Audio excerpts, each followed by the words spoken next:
Pool of Siloam is another place. This is in southern Jerusalem.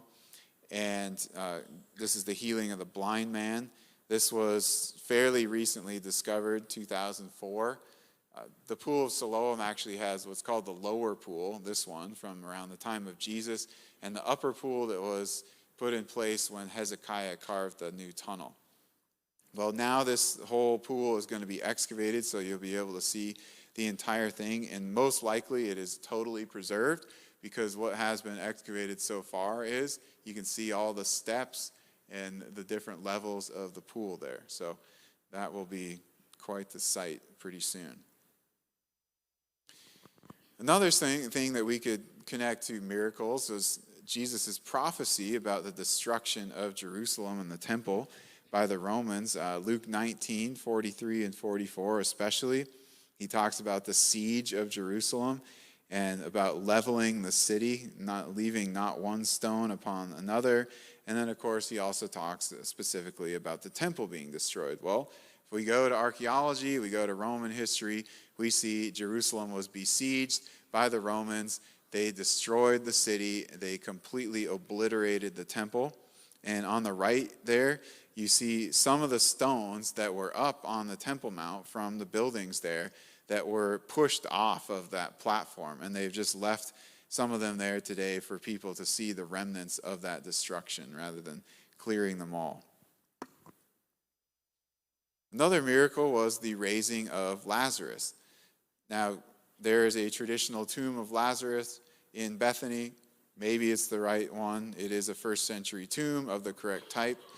Of course, this miracle got Jesus in a lot of trouble with the religious authorities because they actually thought that he performed miracles. Well, what do people in ancient times say about Jesus and miracles? Is it something that we only see in the New Testament? No, it's not. So let's look at some different perspectives on that. Well, Celsus, in the 2nd century, we read about him before, right? He explains Jesus' miracles in this way.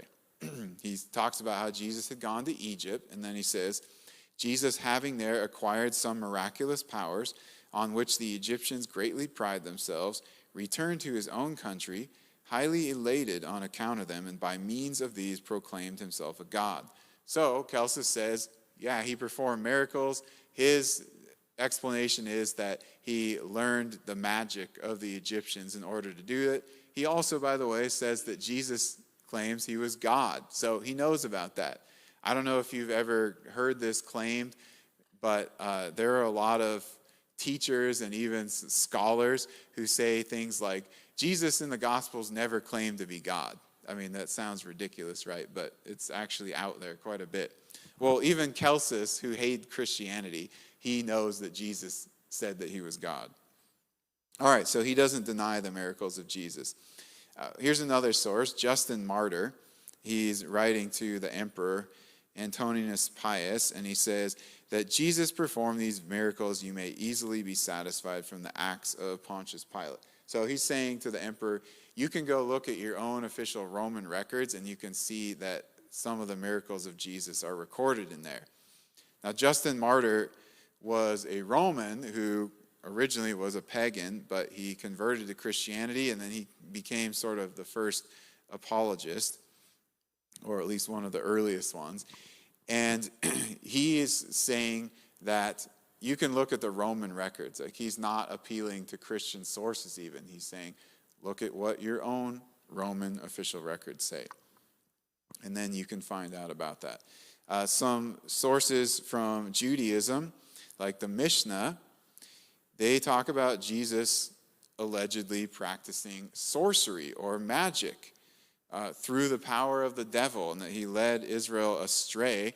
And so, because of that, he's violated the Mosaic law, must be arrested and stoned. All right, you go back and look at the Mosaic law, and sure enough, there are things in there about practicing sorcery and magic. So what are they saying? Because we also see this in the Gospels. They're saying, yeah, Jesus performed these miracles, but they're telling us, we think that the power he got that from is Beelzebub, or from the devil, all right? So they're ascribing a different source, but they're also not denying that he performed the miracles. And then finally we have Josephus. And Josephus kind of gives a neutral perspective on Jesus in many ways. But in one passage he uses this Greek word that we can define as something incredible, paradoxical, or contrary to expectation. And I think that's very fitting of talking about a miraculous work. So again, he is not denying. So we're looking at some totally different perspectives here, but all of them are affirming that Jesus performed miracles. They just have different explanations for it. It's very different from the modern world today, or at least half of the world, where the supernatural is essentially disqualified. Everything has to be materialistic. But in the ancient world, that was not so, and really about half of the world today still doesn't think like that. But in our region of the world, that is common. Well, all of this gets Jesus into trouble, and we get to the trial of Jesus and then the crucifixion and the resurrection. So let's just conclude with some things about the crucifixion area and the resurrection. Okay. So in the trial, Jesus encounters some key people. Pontius Pilate, of course, Caiaphas, the high priest, Annas, the high priest, Herod Antipas, who we talked about briefly. Well, Caiaphas, a very interesting discovery there in the 1990s. He was known from the writings of Josephus as a high priest, but then the family tomb of the Caiaphas family was discovered just outside of the walls of ancient Jerusalem. And some of these ossuaries had inscriptions on them. So an ossuary is a burial box. And this ossuary right here was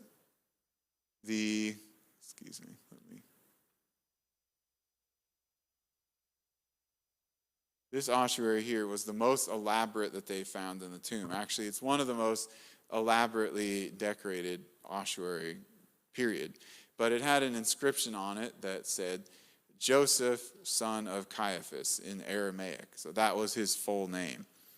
So this indicated to us that it was the bone box of Caiaphas the high priest, because it's the right time and location and name and very elaborate, wealthy tomb. But then there was another discovery, even more recently, that was the burial box of his granddaughter. And it gave us some more details about this family. And it says that Caiaphas was a priest of Maaziah from Beit Imri. So he's from this ancient priestly line you can see back in 1 Chronicles 24. So it tells us a little bit more about Caiaphas and that he was actually from a legitimate priestly line. He wasn't just a total usurper, as many of them in the Roman period were, because they were appointed through political favors at that time. Pontius Pilate, he is also attested in ancient writings like Philo, Tacitus, and Josephus. Pilate issued coins while he was the governor of Judea. So you can see some of them there. They honor the Emperor Tiberius. But there have been a couple of artifacts discovered that attest to Pilate himself, his name. First one there on the left was a stone inscription that was discovered at Caesarea. Now that's on the coast, and it was the Roman capital of Judea at the time of Jesus. Jerusalem was the traditional capital, of course, but the Romans made their own capital that was connected to the sea and away from all of the religious things of Jerusalem, but they maintained a presence also in Jerusalem. So this inscription was some kind of dedication to the Emperor Tiberius. So he talks about a Tiberium. Might have been a temple to Tiberius, we're not sure. But then it has his name, Pontius Pilatus, and his title, Prefectus of Judea. So that was a type of governor. So there we have that. This was discovered in 1961. Suddenly we've got archaeological attestation of Pilate. It actually was commissioned by Pilate himself. Well, very recently, this ring with Pilate's name on it was just published. It was actually found excavated not too long after this stone block, but it wasn't known until very recently. But it was a ring that would have been used probably by someone in Pilate's administration, not by Pilate himself. It was found at Herodium, south of Jerusalem. And you can see there, it's got these Greek letters on there, Pilato, okay? That's the form of Pilate's name that we find in the New Testament also. Herod Antipas was someone else that Jesus went before in that trial. Why did he go before Herod Antipas? Pilate didn't want to deal with this situation. He thought, all right, Antipas is the ruler of Galilee. Jesus is from Galilee. Maybe he can deal with it. So he sends him to Antipas, who was in Jerusalem at the time. Here's one of Antipas's coins. It says there in Greek, Herod the Tetrarch. So that was his title. Luke uses that also, Tetrarch, Herod the Tetrarch of Galilee. Well, Herod didn't want to deal with it either. Really, he didn't have the authority to make any sort of pronouncement. So he goes back to Pilate at the Praetorium, which has been discovered. So the Praetorium was the governor's residence in Jerusalem. You can see part of it today. Some of it was excavated in the 1970s. But you see there this gate, this entryway, and then up on the left is what I think was the Gabbatha and the stone pavement. So Gabbatha means raised place. And if you can see right here, okay, so people can stand right here, and they're not actually inside the building. But then Jesus and Pilate are up here, so everybody can see them, and they can be yelling at them, but they don't actually have to enter the building, so they don't become ritually unclean, so that they would have to then go through all those rituals. But they didn't have time to do that because Passover was about to start. So they don't have to enter this Roman building, but they can still watch the trial and yell at them. Well, the stone pavement is mentioned by John, and here's some remnants of that, the stone pavement, and up here on the Bema area. So we've got a lot of these places from the trial of Jesus and the people involved in it that are attested archaeologically and known today. What about Jesus himself? Well, I think that Jesus is attested on the James ossuary. So this was somewhat of a controversial artifact, but after many years of scrutiny, there are a lot of scholars who think this is legitimate, and what the studies have essentially shown is that it's a real bone box, a real burial box from first century Jerusalem, and it's got this ancient Aramaic inscription on it that says, James, son of Joseph, brother of Jesus. Now, those were common names at the time, but this particular combination of them is not so common. Also, naming the brother of the deceased is almost an anomaly. Of all the ossuary inscriptions, there's only one other one that mentions the brother. So that tells us this brother is very important. Well, that other one that mentions a brother doesn't mention a father, doesn't mention a profession, so it was the only identifier for the person. This is getting really specific, telling us this Jesus must be an important person. Well, that combination of names, the only people that we know of from any historical sources at that time are Jesus Christ, his brother James, their father Joseph. So this, in my opinion, would be our first century Jerusalem attestation archaeologically of Jesus.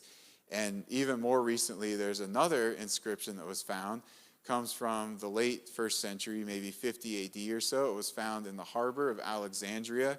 It's a cup, a magician's cup probably, that was used. And it has this dedication on it that says, through Christ the magician. So remember Celsus there talking about the magic of the Egyptians. Magic was extremely popular in Egypt. They heard about Jesus and his miracles. They thought that he was some kind of magician. They could harness him for power. When we read some of these early Egyptian magical papyri, they talk about Jesus also. One of them says that in the way that you cast out demons, one of the formulas is you invoke Jesus, God of the Hebrews. Well, go to the book of Acts, and you see in Ephesus, the sons of Sceva try this, right? It doesn't work out for them, but they try it because people know about Jesus performing miracles and casting out demons. So that, I think, is attesting to the title Christ there in the first century. So Jesus is crucified, and this is the earliest artistic depiction of the crucifixion. It was found in Rome, dates to about 100 AD. So there is early non-Christian artwork about this crucifixion, actually. Again, people know about the life of Jesus and the things that happened.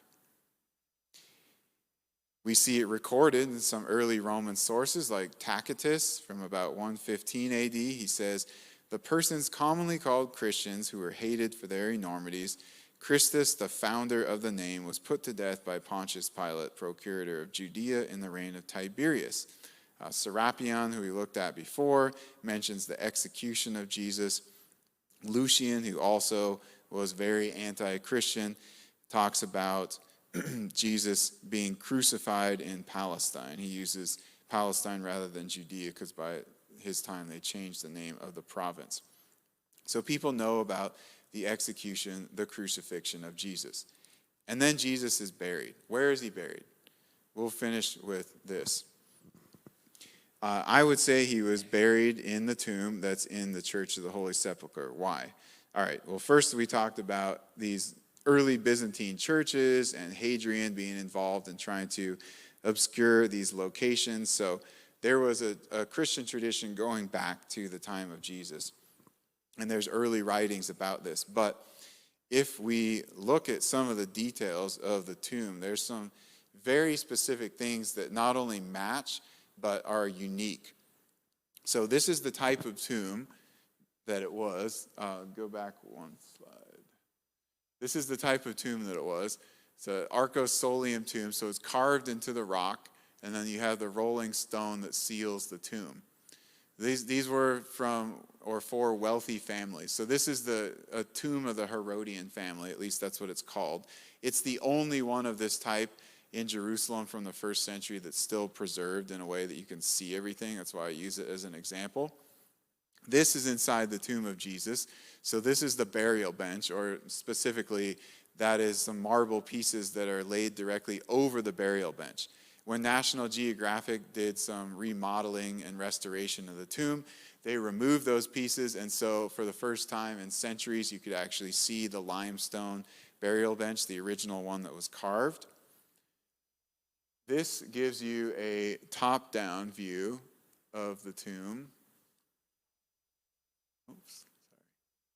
So you can see what it looked like if you're looking at it from an aerial view, basically, but it's cut. But you can see here's the opening and where it would be sealed. And you walk right in, and there's one chamber, and then on this side here is the burial bench where the body was laid. Well, from what you can still see in the tomb today, this is the entryway. They've actually opened up the tomb so there's an entry and an exit. But you enter through there, okay, same kind of entryway, and there's the burial bench on the side, and then that's it. It's just one chamber. It's a single chamber. Well, that's really important because there are no other single chamber tombs of this type anywhere in the area. It's the only one. And that's because these were normally family tombs. They would carve rooms off of that initial chamber, and then people would be buried as they died, the whole family, extended family sometimes. But the tomb of Jesus, nobody else used it. It was the new tomb, right? And so they just buried him in there, and no one else reused it because the Christians revered it, and then Hadrian built a temple over it. So that's something that's really unique. In that area, even within the church today, there are other first century tombs. So you can see that it was a graveyard in the first century. It was actually a quarry that was turned into a garden and a graveyard about the first century BC. So it's got a lot of interesting things going for it, even though there's all sorts of stuff that kind of dresses it up. Well, then there's the resurrection, of course, the most important event. And I think the Romans knew about this, and they spread the word on it. And one of the things that attests to that I believe is called the Nazareth inscription, who gives a very specific penalty for anybody who goes into a certain kind of stone-sealed tomb and removes a body, it says, with wicked intent. So it sounds like they're targeting this specific type of tomb and a particular type of crime associated with that. They're not talking about tomb robbers. They're not talking about people going in and stealing stuff out of the tomb. They're talking about someone going into a stone-sealed tomb, which was not all the tombs. Only very few of the tombs were like this. And taking the body out, and there's some kind of intent behind that. Well, if you go back to Matthew 28, 11 through 15, you see how the soldiers were paid off to spread this story that the disciples stole the body of Jesus. And then it says it's circulated among the Romans to this day. And so years later, this is issued, and it seems to be both a reaction to the resurrection story and also probably an intention to make sure nothing like that ever happens again, because Christianity was causing problems in the Roman Empire. I mean, we even see in the time of Claudius, when this was probably issued, it says, since the Jews constantly made disturbances at the instigation of Chrestus, he, Emperor Claudius, expelled them from Rome, 49 AD. So, which is also talked about in Acts. But so this is very early. Already, even over in Rome, it's starting to cause some problems. So he wants to put a stop to that. People knew about the resurrection very early on. Josephus talks about the resurrection.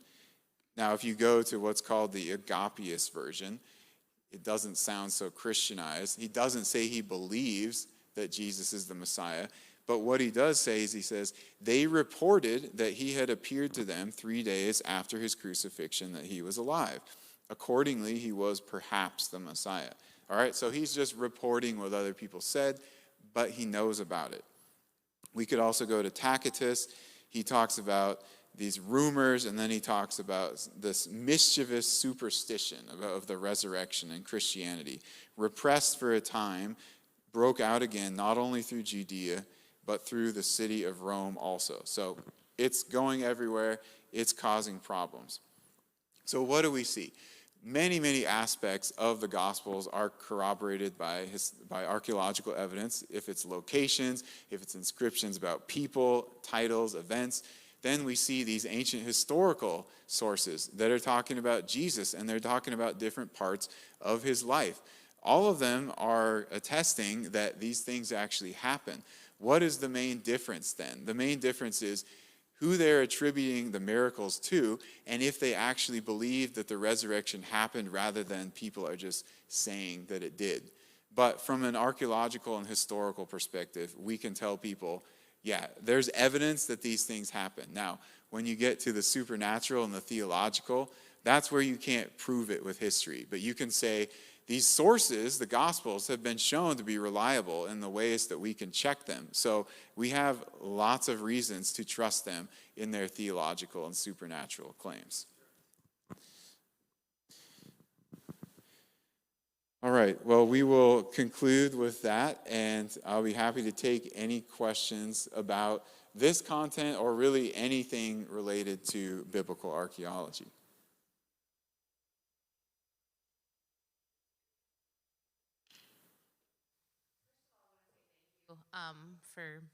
For the education I didn't know I needed. And so all day long, it's been amazing. So thank you so much for being here. We were wondering if you could share a little bit more personal stuff about like you and like what it looks like, what you've found, what you've experienced. Like, do you go and then go home and research all the things? Like, tell us a little bit more about that journey, if you wouldn't mind sharing. Sure, yeah, so I always liked ancient history and didn't immediately know that archaeology was a thing, that it even existed. I think the first archaeological site I saw was right before third grade, but I didn't really know what an archaeological site was. And then a couple years later, I read about the excavation of Troy and the Iliad. And so then I understood, oh, people actually go to places and dig this stuff up out of the ground. But I got very interested in biblical archaeology probably early high school, and then decided eventually I wanted to try to study it in college. So I started working on excavations my freshman year in California. It wasn't biblical archaeology, but it was teaching me the process and the methodology. And then a few years later, I went and did my first excavation in the Middle East at Hatzor, which is a site that's fairly prominent in the Old Testament, in the book of Joshua and in Judges and in Kings. So that was kind of my introduction into that, and continued on in school and kept working at different excavations. And so now what I do is I dig once a year generally, and then I go home and do a lot of research at libraries or with my own library, and process those things that have been excavated, or try to put together ideas from what other people have dug up and see what the connections are with the Bible, and hope to find new things. I've worked in Jerusalem, for example, and one of the things that we discovered there that's sort of relevant to what we were talking about tonight is a first century priestly mansion. So it would have been a home maybe of a high priest, definitely of a wealthy person from the priestly class. So it's kind of an example of what the house of the high priest would have been when Jesus goes to the house of the high priest. And there have been, there's probably 3 pretty good examples of those that have been excavated in Jerusalem now, so we don't know which one it would have been specifically, but they were quite elaborate mansions. They're multi-story. They had bathrooms with a nice bathtub in them. They had their own ritual baths next to that. They had a big kitchen. So you can see they were pretty fancy houses. People lived very differently in that upper class of the priests versus kind of your common people like the fishermen. So that's some of the stuff I've worked on, but other stuff from Old Testament times to another thing we discovered a few years ago was an altar from the time of Joshua, approximately. It was a Canaanite altar, so we could see what those looked like when we hear about the different sacrifices that the Canaanites were involved in. Well, what's an altar look like for them? Where did they put it? Usually at a high place, and they built it of these cut stones, right? Well, we read in the Mosaic Law, they weren't supposed to build altars like that. The Israelites weren't. They were supposed to make them of uncut stone, right? So they're differentiating themselves from the people in Canaan. Welcome. All right, I got one for you. So recently, when I've been speaking on Sundays, we've been walking through the book of Ezra, and it kind of jumped out to me personally when Ezra finally comes on the scene in chapter 7, the priestly line that he's a part of, and in kind of going back, Aaron was given a promise that his priestly line would continue, I think forever, and then his grandson, was that Eleazar? I can't remember the name, who killed people with a spear in the tent, some incest, or not incest, but guy sleeping with a foreigner wife, killed them, and God said, okay, the line will continue through this guy. I think it was Eleazar. Then later through Zadok, and then later through Hilkiah, and then later through Ezra himself. And my question is since you're talking about Jesus here, and of course we know he's the line of Judah, and then in the priestly sense, he's from the order of Melchizedek. But I'm wondering how close, and if there's any chance of potential Levite blood in Jesus also, because we read that Zechariah and his wife, she is a daughter of Aaron. Mary's related to her. It was just very interesting. I don't know if we can know, but have you ever heard of that or thought of that? I haven't really thought of it, especially. We see that both lines Mary and Joseph are traced back to David's line. So, I mean, I'm sure there's some relatives in there since they're all pretty close. But yeah, I really haven't thought of it much.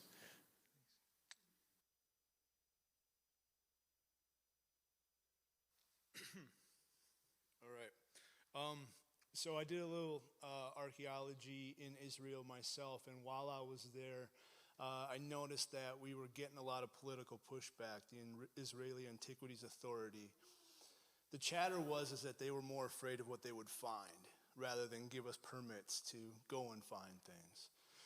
Has that released at all? And especially with the presence and the press releases of people like Graham Hancock, who are out on Rogan's show and constantly coming up with new ancient civilization discussion points, has that released you to go and do what you need to do, or more discoveries that prove more of what you're researching? Thank you. I don't think any of the stuff has changed really. I don't think Graham Hancock would affect that. There is a lot of political background to excavating in the Middle East, whether it's Israel or any other country really. So yeah, a lot of them, they are concerned with what is found and published and how it's published, because it's become so politicized, and it can be politicized. It doesn't have to be, but it so often is. And so in one sense, some of the governments are afraid, okay, you know, if this is found, then it makes our claim to ownership or rulership over this country, you know, less so. And then in another sense, there's also all the religious stuff that's behind that, that's often connected politically, and they don't necessarily want to find stuff that demonstrates the accuracy of the New Testament or the Bible as a whole. And they're also very cautious about the way in which things are found. Like the James ossuary that I mentioned, that had a huge amount of pushback from the Israel Antiquities Authority because it was found illegally, basically. It was turned up on the antiquities market. It wasn't from a normal excavation. But then also compounded that with, it's essentially, we could call it a Christian artifact. So that caused a lot of problems, and many people didn't like it. And there are other artifacts that are similar to that. There's another one that's attributed to Jehoash, and it talks about temple repairs, and that's also one that's sort of criticized as being maybe a forgery, but a lot of studies have shown it's not. As far as getting permits, places, you've got to jump through your hoops, but they don't want to give permits to certain people. So if you're outside of what they see as sort of a person who's very scientific, then they may not want to give you a permit. So there's the whole secular academia aspect of it is in that too. And in fact, that might be the strongest thing, even more so than the religious and the political. So that might be number one, political second, religious third. So there's a lot of different things that could become factors. Mentioning Hancock, like that's a general issue in all of academia really, is that if you don't say the things that are the consensus, you know, the general consensus, and you question that, then a lot of people are not going to like you, or are going to say that you're not a legitimate scholar, you know, you're a conspiracy theorist or something. But of course, it's important to investigate some different viewpoints and point things out when they look obvious. Just because the general consensus currently is, you know, A, well, why can't the explanation be B? Let's look at this. But that often causes people to retool their entire career because it may have been built off of, okay, this is the worldview, or this is, you know, the way that we look at things. And if we change that, then it looks like we made a mistake. So that's part of it too.